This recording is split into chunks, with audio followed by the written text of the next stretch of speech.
মুখ্যমন্ত্রী হিসেবে তিনি যদি সিকিউরিটি নিশ্চয়ই পান এবং আগামী দিনে প্রাক্তন মুখ্যমন্ত্রী হিসেবে নিশ্চয়ই সিকিউরিটি পাবেন, কিন্তু তার এই ভাইপো, তার ফ্যামিলি, সবাইকে সিকিউরিটি দিতে হবে, এটা কোথায় বলা আছে? আর ওই রাস্তায় যারা থাকে তারা জানে ওদের লাইফ হেল করে ছেড়ে দিয়েছে পুলিশ, ঠিক সময় ঢুকতে দেয় না বাড়িতে, তারা বিভিন্ন সময় অসুস্থ রোগীকে বার করতে পারে না, একটা জীবন যন্ত্রণা পরিণত হয়েছিল। সেগুলোকে আস্তে আস্তে ইজি করতে হবে, কারণ সে যত বড় হনু হোক না কেন, তার জন্য রাস্তাঘাট আটকে দিতে হবে। সে কোথাকার কোনো ভাইপো, হেলিকপ্টারে চড়ে নেতা হওয়া ভাইপো, এটা তো সমাজে সহ্য করা যায় না। তাই দেরিতে হলেও তার সিকিউরিটি তোলা হয়েছে, এটা ভালো।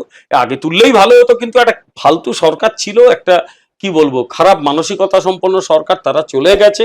এবারে সুস্থ মানুষজন সরকার চালাবে, এবারে যার যা সিকিউরিটি দেওয়া হবে, অপ্রয়োজনীয় সিকিউরিটি কাউকে দেওয়া হবে না।